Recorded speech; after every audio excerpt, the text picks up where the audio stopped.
ಮಂಡ್ಯ ಸ್ವತಂತ್ರ ತಂದಂಥ ಸಂದರ್ಭದ ಇತಿಹಾಸವನ್ನು ಇವತ್ತಿಗೂ ಸಹ ಜೀವಂತವಾಗಿರ್ತಕ್ಕಂಥ ಒಂದು ಪ್ರಮುಖವಾದಂಥ ಜಿಲ್ಲೆ ಕರ್ನಾಟಕದಲ್ಲಿ ಯಾವುದಾದ್ರು ಇದ್ದರೆ ಅದು ಮಂಡ್ಯದಲ್ಲಿ ಶಿವಪುರ ಏನು ಧ್ವಜಾರೋಹಣ 1938 ಹೋರಾಟದ ಸಂದರ್ಭದಲ್ಲಿ ಕರ್ನಾಟಕದಲ್ಲಿ ಮೊದಲನೇ ಸ್ಥಳದಲ್ಲಿ ಈ ಧ್ವಜಾರೋಹಣವನ್ನು ಮಾಡ್ತಕ್ಕಂಥ ಒಂದು ಕೆಲಸವನ್ನು ಅವತ್ತಿನ ಅನೇಕ ಸ್ವತಂತ್ರ ಹೋರಾಟ ಮಾಡಿದಂಥ ಹಿರಿಯರು ಈ ಒಂದು ಸತ್ಯಾಗ್ರಹ ಶಿವಪುರದಲ್ಲಿ ಭಾಗವಹಿಸಿದ್ದು ಇಡೀ ನಾಡಿಗೆ, ಕರ್ನಾಟಕಕ್ಕೆ, ಕನ್ನಡಿಗರಿಗೆ, ವಿಶೇಷವಾಗಿ ಮಂಡ್ಯದವರಿಗೆ ಇದೊಂದು ಹೆಮ್ಮೆಯ ವಿಚಾರ. ಮಾನ್ಯರಾದಂಥ ಸಿದ್ಧಲಿಂಗಯ್ಯನವರು, ಎಚ್.ಕೆ. ವೀರಣ್ಣಗೌಡರು, ಸಾವುಕಾರ್ ಚೆನ್ನಯ್ಯನವರು ಮತ್ತು ಗೋಪಾಲ್ ಶೆಟ್ಟರು, ಎ.ಜಿ. ಬಂಡೀಗೌಡರು, ಎಸ್.ಸಿ. ದಾಸಪ್ಪ, ರಂಗಯ್ಯನವರು ಈ ಥರ ಅನೇಕ ಸಾಹಿತಿಗಳು, ಹೋರಾಟಗಾರರು ಈ ಒಂದು ಸಂದರ್ಭದಲ್ಲಿ ಭಾಗವಹಿಸಿದ್ದು ಮತ್ತು ಆ ಜಾಗಕ್ಕೆ ಒಂದು ಇತಿಹಾಸ ಇದೆ.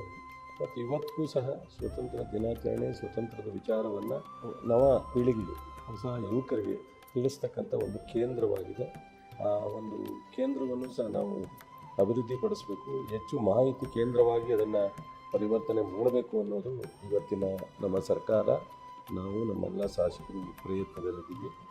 ಕರ್ನಾಟಕದ ಒಂದು ಶಿವಪುರದ ಸತ್ಯಾಗ್ರಹ ಸೌಧವನ್ನು ನಾವು ಇವತ್ತು ನೆನೆಸಲೇಬೇಕಾಗುತ್ತೆ.